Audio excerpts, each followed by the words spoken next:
Calling all special agents of Locked On Spurs. It is time to assemble for a new episode with show commander Jeff Garcia. So the road trip was not kind to your San Antonio Spurs.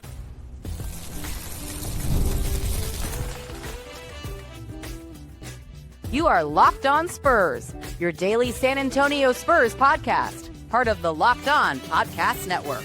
Your team every day. Happy Friday. Welcome back to Locked On Spurs, right on the Locked On NBA Network. I'm your host, Jeff Garcia, Spurs writer for Ken's 5 San Antonio. Glad to have you all back. Hope you're having a great day. End of the work week. Hope you're having just a productive day so you can get ready for the weekend that is ahead. What are we talking about today? The road trip woes. Yeah, the Spurs just completed a 2-game roadie. Yeah, 0-2. What was the good, if any? What was the bad and what was the ugly? And a part of that has to do with Wimby. We're talking about him, his struggles of late in the last 2 games. Is it all on him or is it something bigger that we're just not seeing? And then we're going to preview tonight's big matchup, Texas showdown in San Antonio. Spurs and Rockets should be a good one. Those Rockets fans love to chirp at the Spurs, don't they? Of course, Spurs fans don't shy away from a nice smack talk session with your in-state rivals there. Hey, today's episode is brought to you by FanDuel. You want to go check out FanDuel right now because new customers can bet just $5. And if your bet wins, you'll get $300 in bonus bets used across the app. Head to FanDuel.com to get started. Let's go to bring in our guest already. There he is. He is ready. He is back, everybody, to close us out here on Locked On Spurs for this week. Raul Dominguez of the AP Sports joining us by audio only today. But we don't care because we love having him on right now. And he definitely loved the little 80s style cartoon intro, didn't you there, Raul? I loved it. Like I said, makes me I wish that there was more. I wish that, they showed all the, I figured some young group comes out, a bunch of young superheroes or anime style. So I'm actually was kind of waiting to see the reveal. Well, you know what? I'll call that as a foundational little video there, and then we'll add to it there. Yeah, I'm going to have to tell AI to make a little longer intro with those superheroes coming out. But yeah, it was awesome. AI is too much fun, Raul. Sometimes AI is just way too much fun. He is with the AP Sports, covers San Antonio Spurs right here in San Antonio. And make sure to follow him on X at Dominguez5. So, Raul, let's dive into it here, man. And not a good 2-game roadie for the Spurs. Recently lost to the Lakers, got pummeled in Phoenix. Let's start off with the good, the bad, and the ugly. And I guess we'll start off with the good. Start off with the show on the right foot here. Was there anything good? I was struggling to think about this. The only thing I could think of that was good is this young Spurs team got a little dose of reality, a little dose of humility. Steph Castle said it himself that this team was getting very comfortable during the 5-game winning streak. Now they're on a 2-game winning streak. I guess the good out of something bad is that they're learning they cannot just step on the court and think that, they're going to pick up an automatic W. What do you think? Yeah, Steph alluded to it, but I think, all the hard work that they did this summer, I think they were getting their confidence, but I haven't seen that confidence back because I don't know how much confidence they had considering how much they lost, in the past couple of seasons. But they were getting confident, and I think it was maybe a little cocky, but in a good way. But I think this will sort of allow them, or enable them to think, hey, we're a good squad, we're going the right direction, but we're not quite there yet. We still gotta, don't miss any steps. Yeah.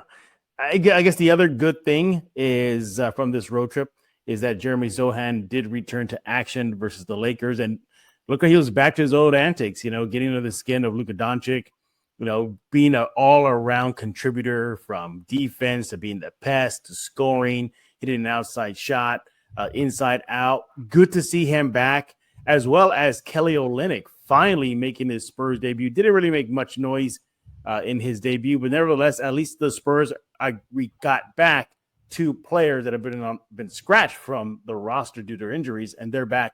What do you think of Olynyk again?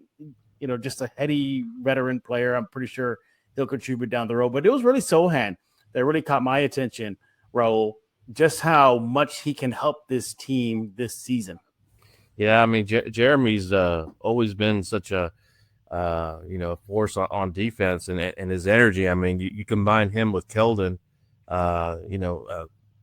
not just this season, but obviously in the past seasons. I mean, he's just when they're together and the energy that they have. Jeremy, especially on the defensive end, and then Keldon on the offensive end. So he brings up he amps up the energy on the team. So having him back was definitely a huge help. I think Kelly was still kind of finding his way. Not just conditioning wise with the team as far as what he's going to do. And the other guy who came back also was Lindy Waters, who I thought did a admirable job being out there. I think he helped them. McLaughlin did an excellent job. Lindy's a little bit taller than he is, but I thought Lindy did a great job as well. But Spurs needed that. I think they needed the boost of starting to get healthy again. And hopefully De'Aaron and Luke come back soon. And I think no timetable on Dylan Harper, but I think typically on the type of straight he has, they 3, 4, 5 weeks. So I spoke to a friend of the show, Dr. Ryan McCorkle. He's our go-to guy here whenever there's medical issues running to the Spurs. And I asked him via text, and he shot me a text back, said, the good news is it was a grade 1 sprain for Dylan Harper. So that's like the least of the worst injury from the calf that he had. So I guess you're looking at some good that came out of this, is that the good news is that Harper, although he may be shelved, did not suffer an extreme calf injury. Is on the lower end of the spectrum. He also did speculate that at minimum 2 weeks. Knowing the Spurs, it'll probably be 3.5, but nevertheless, at minimum 2 weeks if the Spurs stick to that, which I doubt. So at least that's another good thing that came out of it, is Harper's injury wasn't as bad. But in the last 2 games, there's really been not much good to pick from. And there's a lot of bad, and yes, there is some ugly. So let's go into the bad now. And the bad now is you got a 2-game losing skid.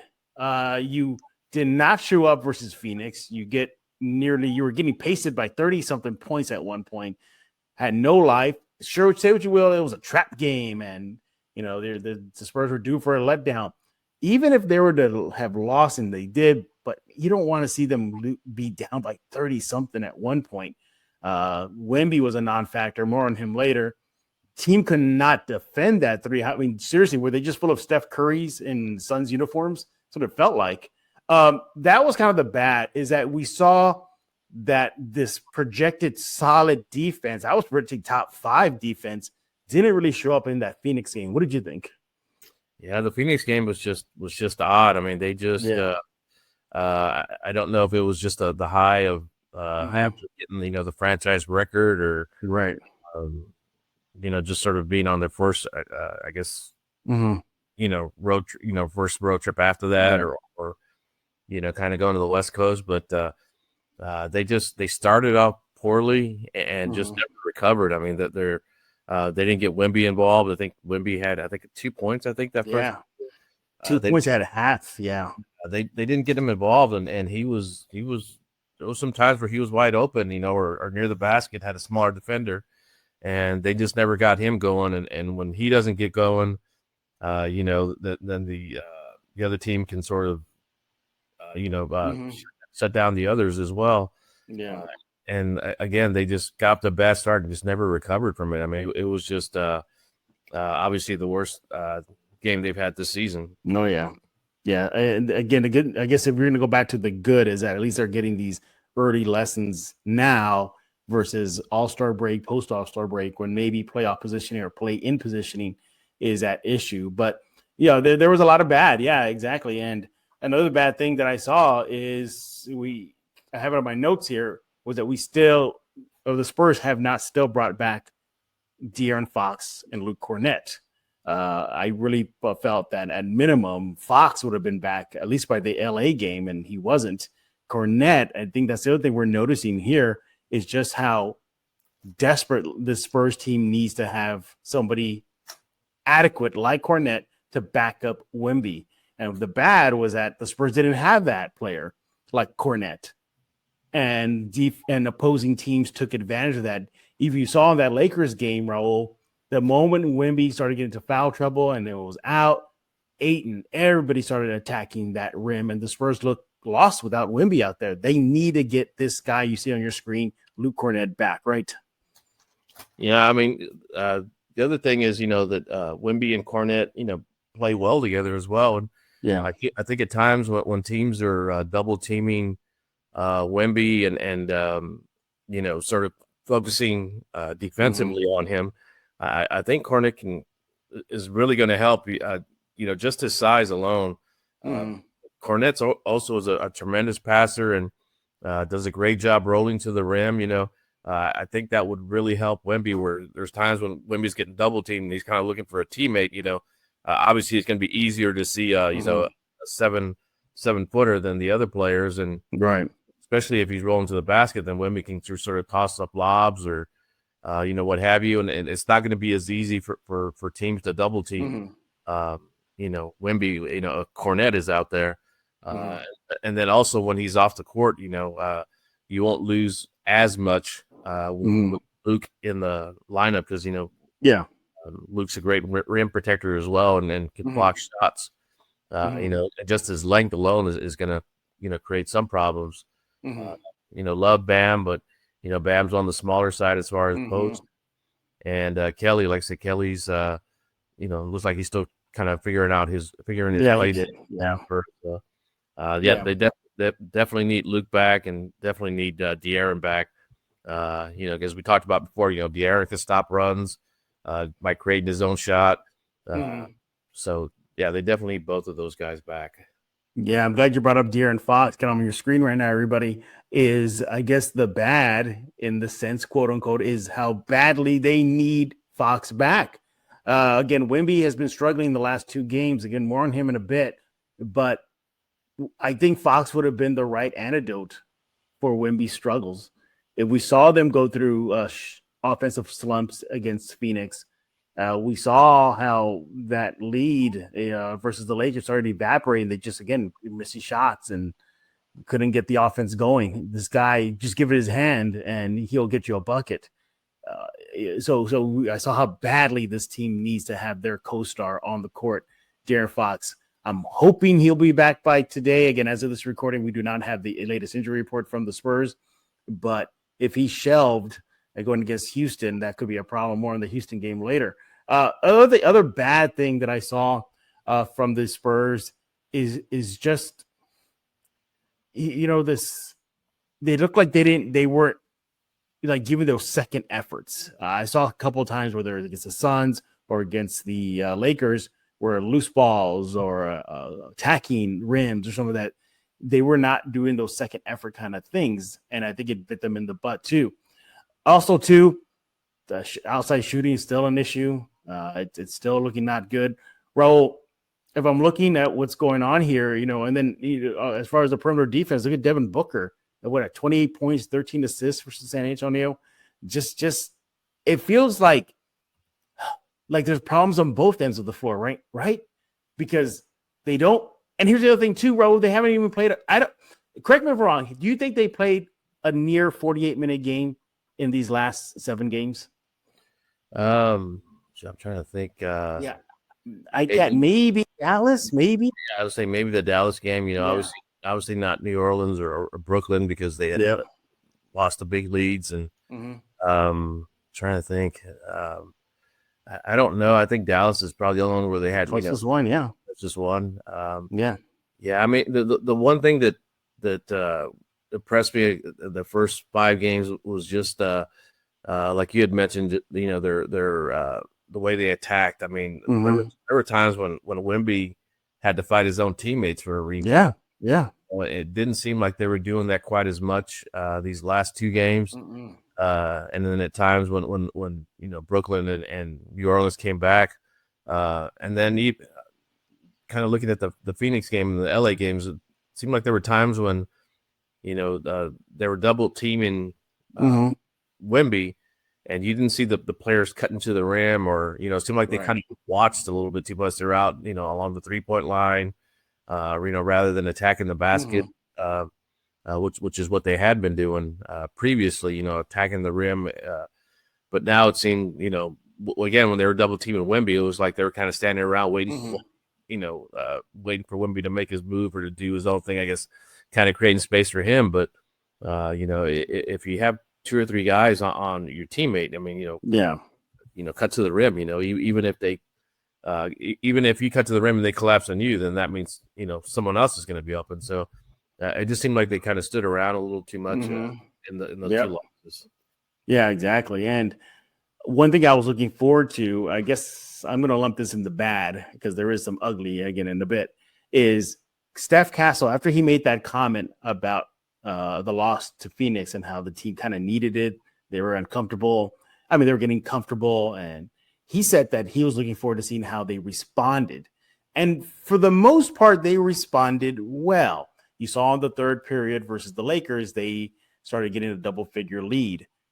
But again, they squandered a lead. That's kind of been a pattern of late. The Lakers, maybe it was about a 10, 11-point lead, gone. Brooklyn, we know what happened. Toronto, we saw what happened. So I that's where I go back to say this team has not played a complete 48-minute game. And I guess that I could be perfect. I'm not going to go 20 for 20 as a team from the field. We get that.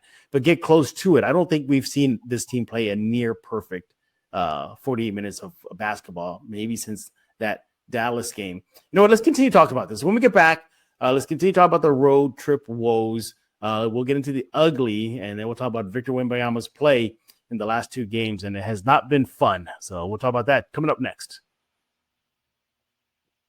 Let's talk about DoorDash. The NBA season is heating up, and DoorDash has found a perfect way to keep fans in their bag all season long. Whether you're watching for the highlights, your fantasy team, or just your favorite player, DoorDash makes every game night even better. DoorDash is the official on-demand delivery platform of the NBA, and they're celebrating with something called the Bag Drop.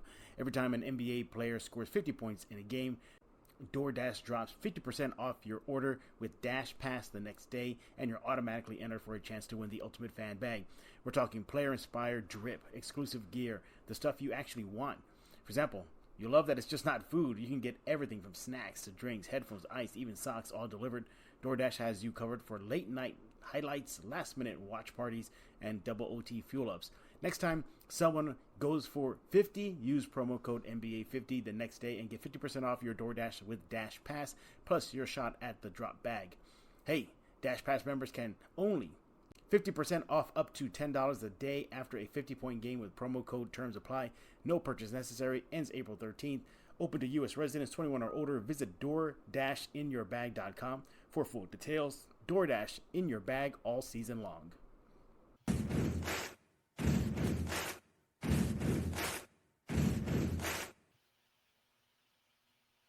We're back right here on Locked On Spurs, joined by Raul Dominguez via audio today. Make sure to follow him on X at Dominguez5. He writes for the AP Sports right here in San Antonio, covering the San Antonio Spurs. We're talking about the last 2 games on the road and how it was just a little bit of good, a lot of bad, and some ugly. And, of course, then there's Wimby. More on him in a bit.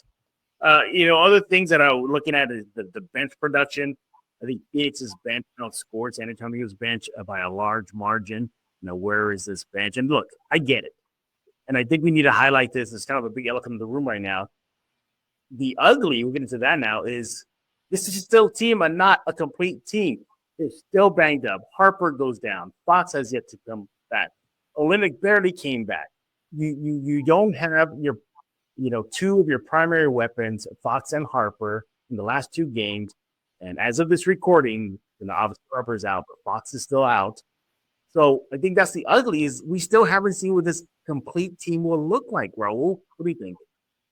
Yeah, and it's not going to be solved overnight. I mean, once De'Aaron gets on there, he's going to have to kind of get his chemistry back with the with the players, and especially with Wimby and Kornet.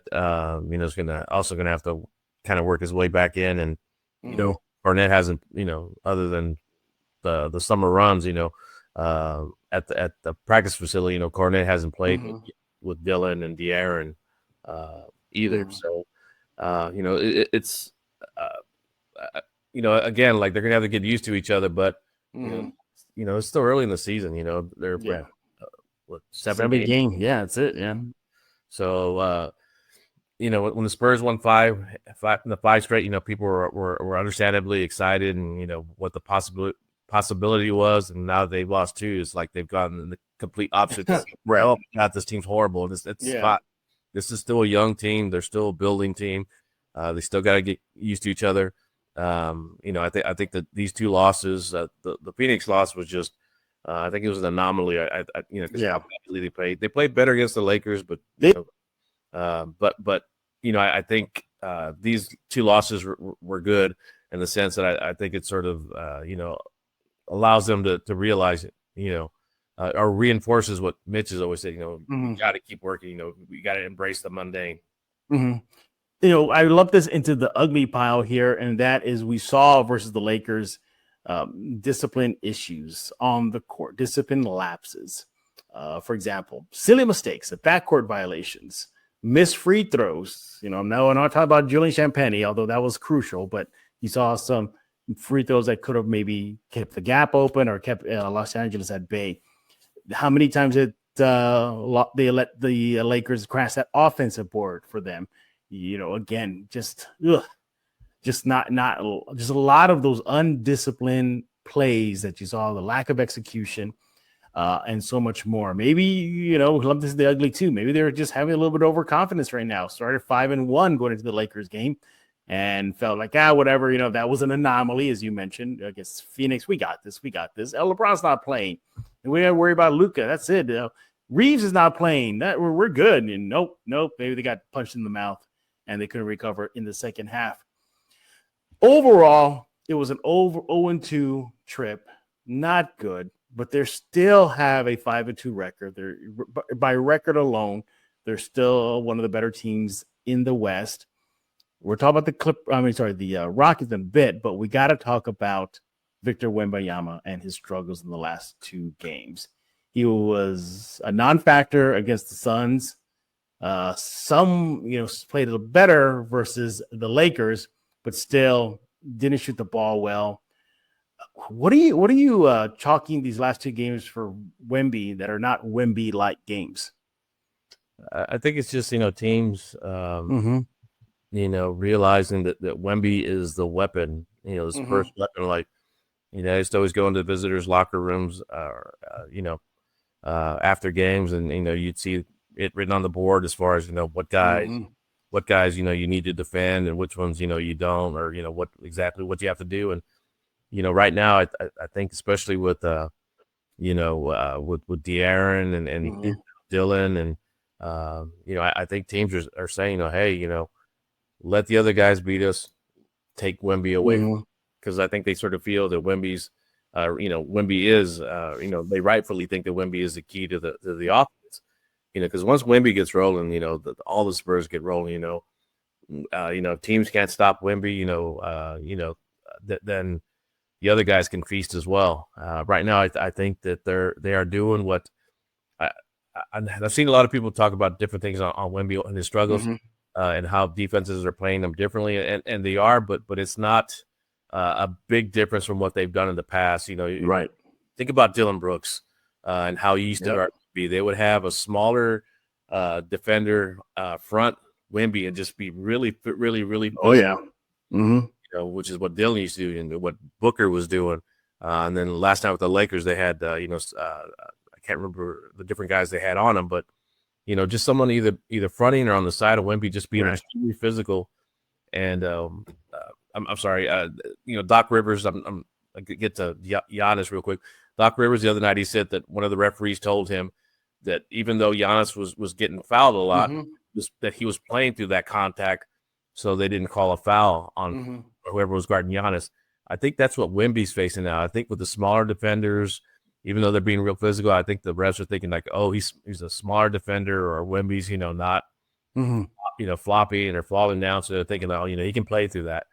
So I think that's what the Spurs have to get used to. Having a smaller defender, being really physical with Wemby, and realizing that the refs probably are not going to call anything against that defender. Yeah. Then they have a taller defender come from behind to offer defensive help. I think Wemby sort of has to get used to that. Spurs have to get used to that. Maybe Wemby has to be a little bit more demonstrative in terms of demanding foul calls. I mean, he's getting hammered, underneath around. And then the other thing is when Wemby sort of it's not so much he retaliates, but he tries to create space. Some of those fouls in Phoenix and then LA's, to me, this seemed like a lot. You barely touch them on some of those flying. I know Wimby's gotten stronger, but he hasn't gotten that much stronger. Yeah. So I just think that with him, I think they just need to put him in better situations where, maybe they're running more. They're driving to the basket instead of, forcing up a shot. Just throw it up in the air. Let Wimby, get a lob, get him going early. Because if you get him going early, then, his confidence goes up. The other team starts pressing a little bit more. So I think they just need to realize that if you sort of have this half court offense and allow teams just to settle defensively on him, he's going to struggle because right now he's not getting the calls. He's not at all. As a matter of fact, Mitch Johnson said after the loss to the Lakers that Wemby needs to be more demonstrative. What he said, he should be demanding the ball. I'm paraphrasing here. He also said he should be yelling at his teammates and even Mitch himself demanding the ball. And I think that is a nice first step in the right direction, but then Wemby has to take it from there. As you mentioned, maybe sell some fouls. Yeah. Be uber aggressive going to the rim. And we saw a little bit of that when he dunked on Bronny and a couple other plays where, he looked like he was just so frustrated. He just wanted to barrel his way to the rim versus the Lakers. So that's good. That's a good first step. Hopefully that'll get him out of the funk too. The other thing too is that you look at Wimby's numbers in the last couple of games against the Lakers, 19 points, respectable, but still not Wimby-esque. But 5 for 14 shooting from the field and 0 for 2 from the 3 line. You got to wonder if his shots feeling a little off of late because you go back to the loss versus the Suns, he went 4 for 14 from the field and 1 for 5 from the 3 line. So again, he could be just in kind of a shooting slump right now. Could be it, but nevertheless, I can hear Spurs fans saying, "Okay, fine. Well, then stop shooting, Wimby. You're 7-4. Go in the paint and do your thing." But as you mentioned, Raul, teams are scheming for that. They're sending like aggressive double teams. These are not just light double teams. Like, hey, catches the ball, then they send somebody. It's the moment the ball's in the air traveling to Wimby. You see just a hurried up double team, and Wimby spoke about that. He said after the loss versus the Lakers that he's noticing defenses are getting faster on him. Mm-hmm. So he's going to have to adjust to that. But I want to, can I give you a penny for your thoughts here? So I looked this up on databaller.com. And whenever Victor and Dylan Harper are on the court together, they have a net rating of plus 33. The offensive rating is plus 8 at a 123.6, and the defensive rating is 90.3. Whenever Wimby is not playing with Harper, it's a net minus 2.1. The offense struggles and the defense struggles a little bit. Where Wimby is a lot, it's still a minus 5.1, which is good, but not compared to minus 25.3 defensive rating. And the offensive rating plummets from a plus 8, 123.6, to a minus 3, 108.4 whenever Wimby is not with Harper on the court. So maybe there were some early signs there that these two guys are doing some great gelling, some chemistry there, but just the numbers are staggering. Again, Wimby without Harper on the court, minus 2.1. Wimby and Harper on the court, their net rating together is plus 33.3. There is something there. Hopefully the Spurs can get that back. Are you worried about Wimby's struggles though, Raul? You nervous about it? No, not at all. I think the Spurs just have to adjust it. And you mentioned Dylan. I think the good thing about Dylan is Dylan. I love watching Dylan Harper play because it seems like everything that he does is deliberate. If he is dribbling the ball and he goes, maybe goes toward the left corner or goes inside, like it always seems like he knows exactly what like it's not just him probing the defense. It seems like he sees something. If he dribbles maybe a little to the left or right, he'll move a defender in a certain spot or open up a little bit more of a passing lane for himself, for him to get the ball to someone else. I think that's what helps Wimby is that he's putting Wimby in a position where he's able to get an easier shot. Love Castle's game, but it seems like Castle would benefit from being more of an off guard to where he doesn't have to create shots many shots for other people. Because Castle's great at creating his own shot and driving the basket and get into the rim. I think if he's doing that rather than constantly trying to set somebody else up, I think it's going to help his game. It's going to help everybody else's game. Right. So when Harper and Fox come back, I think that's going to help Wimby out tremendously because they're going to put him in positions for easier baskets. Yeah, absolutely. And again, you mentioned it just pushes Castle to maybe a more comfortable, natural position that he likes. So there you have it. Some good, some bad, and some ugly from the Spurs road trip. The road trip still down the road, but because last two games are not good, 0-2. And Wimby is struggling, and I agree with Raul. I'm not worried about Wimby. I think he will shake out of it. He's a star. I expect him getting a lot of touches tonight against Houston. Let's talk about that when we get back. And let's talk about the Spurs-Rockets tonight in San Antonio, right here on Locked On Spurs with Raul Dominguez of the AP Sports. The NBA is back, and there's no better place to get in the action than with FanDuel, the official sports betting partner of the NBA.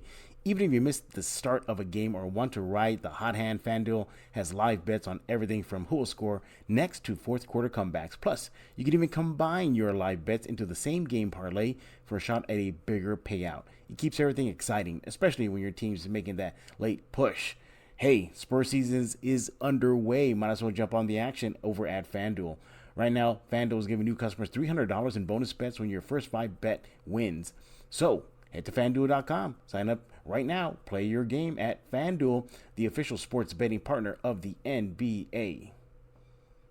This episode is brought to you by Prize Picks. Every day we make decisions, but on Prize Picks, being right can actually get you paid. Don't miss the excitement of this football season with Prize Picks, where it's good to be right. Playing Prize Picks is a fun, simple way to add more excitement to football. You just pick more or less on player projections, like Josh Allen's passing yards or Saquon Barkley's rushing for a touchdown. You're in the game. You love how quick it is. You can make your lineups in under a minute. They added stacks, so if you want to ride with a player, you can select their pass yards, rush yards, touchdowns all in one lineup. Follow other players in the app, copy their lineups with one click. New injury reboot feature. If your player leaves early and doesn't return, it won't count against you.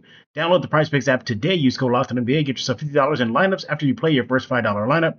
That's code LOCKEDONNBA for $50 in lineups after your first $5 lineup. PrizePicks, it's good to be right.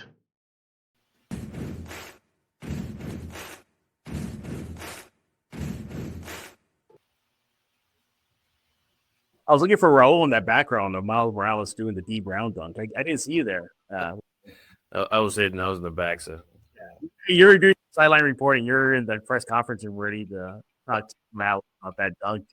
He is Raul Dominguez of the AP Sports. Follow my next at Dominguez Cinco. He is helping us close out this week here on Locked On Spurs.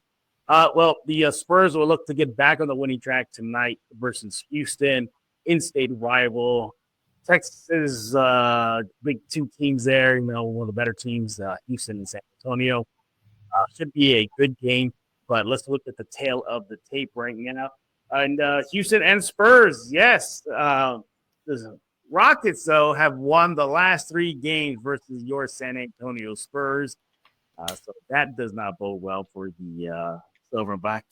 Now, in the past 2 season series, Houston is 3-1. So they kind of have had the Spurs number. That's even with Wimby. Now, sure, Wimby was, shelved early last season, but nevertheless, he's played against the Rockets. Rockets have won 8 of the last 10 games from your San Antonio Spurs. Gets even better, Spurs fans, when it comes to 3-point shooting. The Rockets are at 34%. The Spurs are at 30% heading into tonight's contest. And it could be a defense versus offensive battle. Houston averages about 114 points per game, while the Spurs currently average about 104. We'll see if defense wins out for the Silver and Black. What are you looking at for tonight, Raul? Spurs Rockets. I guess one of the big things that I'm looking forward to seeing is just sort of KD against Wemby. Not as far as like they're going to be on the court defending each other. I think they're going to wind up having different defenders on them, but I sort of expect both of them to play well and both of them to lead their teams. Maybe Durant goes down and hits a bucket, and then Wemby goes down and hits a bucket on the other end. I think that's Wemby has tremendous respect for Durant. That's one of the guys that he grew up watching, and and looking at and sort of taking parts of his game. And then KD's got a lot of respect for Wimby as well. So that's going to be a fun game. And this you add the rivalry to that, so I think heighten it. So that's going to be a fun matchup, a fun thing to see that how well they both do, because I think they're both going to have big games. Yeah, here's what I want to see. I'll put it on your screen right now. This guy, Mitch Johnson. What are his changes, if any, that he's made over the last 2 games / last 2 losses? Will Wemby see more of the ball in his hands? I'm pretty sure he will. Will Fox be back? I think that's a big thing. I think for me, Raul, I think Fox cures a lot of stuff.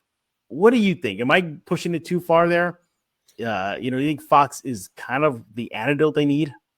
Yeah, I like we've talked about before, just as far as the error and his ability to get his own shot, and especially late in the game. I think with De'Aaron out there, De'Aaron can stop a lot of runs from teams. Rather than it being, say, a 10 to 20 point run for the team.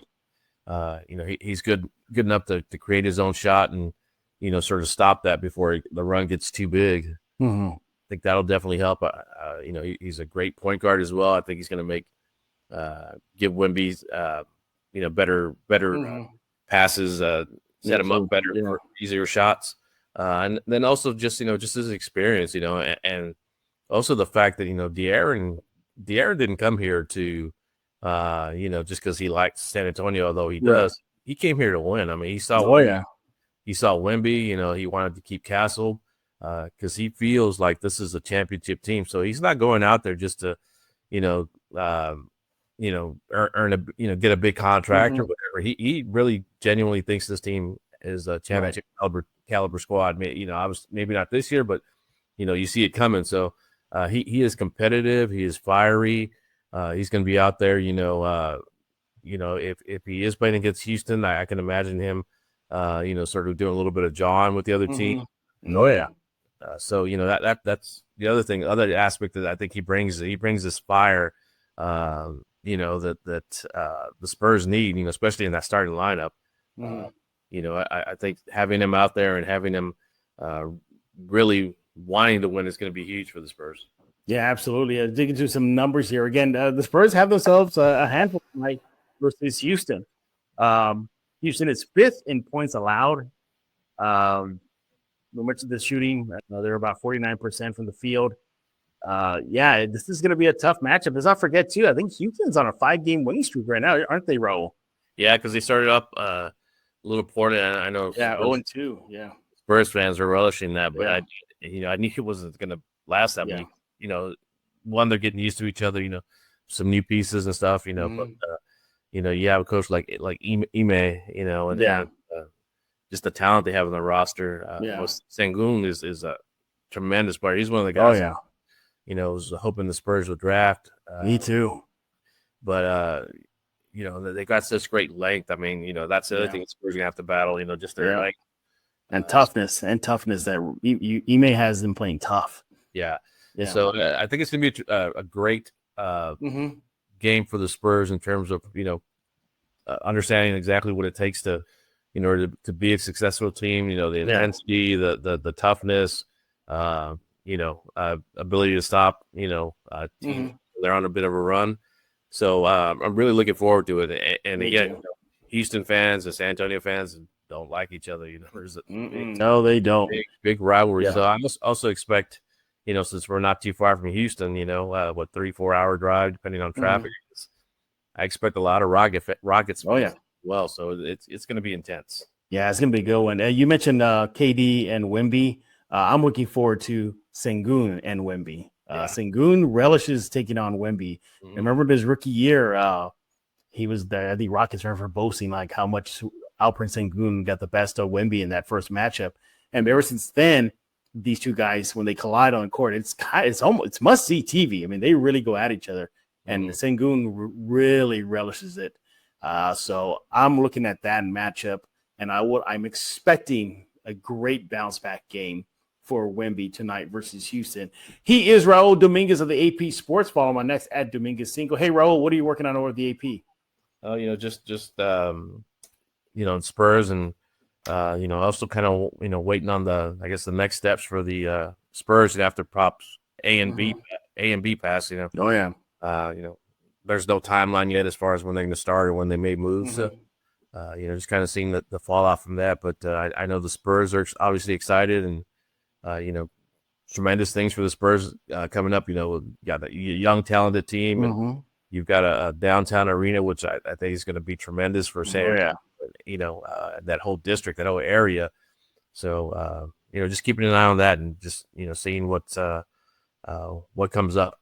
Hey, just real quick, I was curious, do you think the Spurs 5-0 start helped the Spurs vote? No, because of the outcome for prop B. It was close, Raul. It was, what was it, 52 to 48%? That's like slim.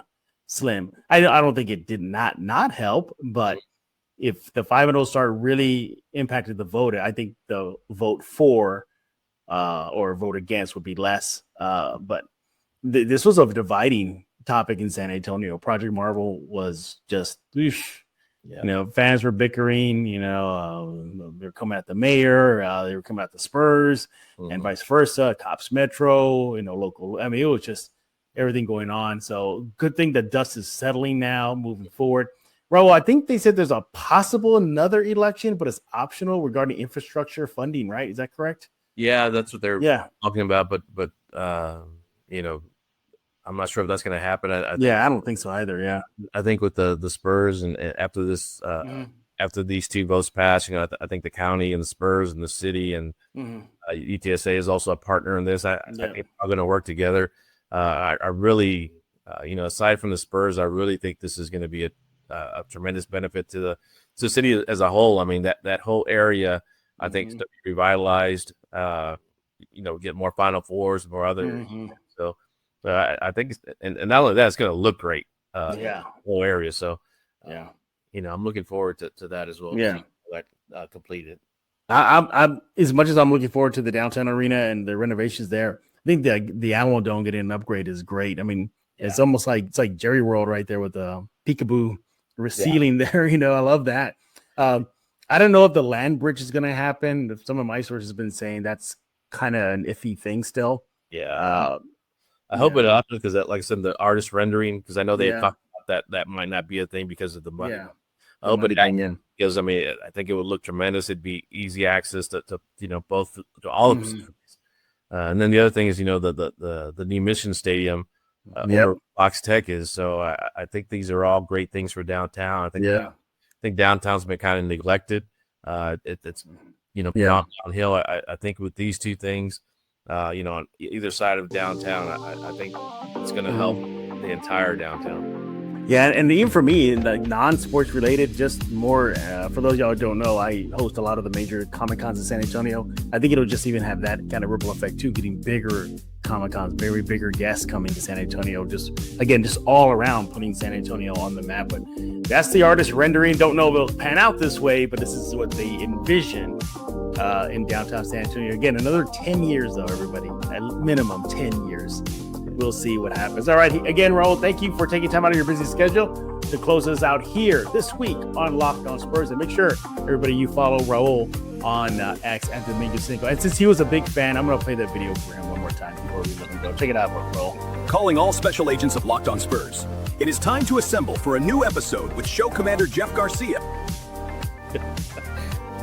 Maybe we should have like the Spurs, be the superhero team or something. Yeah, like anime style, like pop out of nowhere. Yeah, that'd be great. Raul, thank you again for your time here on Locked On Spurs. Everybody else, we thank y'all for making Locked On Spurs your first listen each and every day. Free and available wherever you get podcasts, iTunes, Spotify, Ken5 Plus app, YouTube. You know what to do. Subscribe ASAP. Don't forget tonight, Spurs-Rockets post-game show here on Locked On Spurs, the Locked On Spurs post-game show hosted by Casey Vieira and former Spur Devin Brown. They'll be talking about the game tonight. So just everybody ask me, where do you find it? It's in the live tab.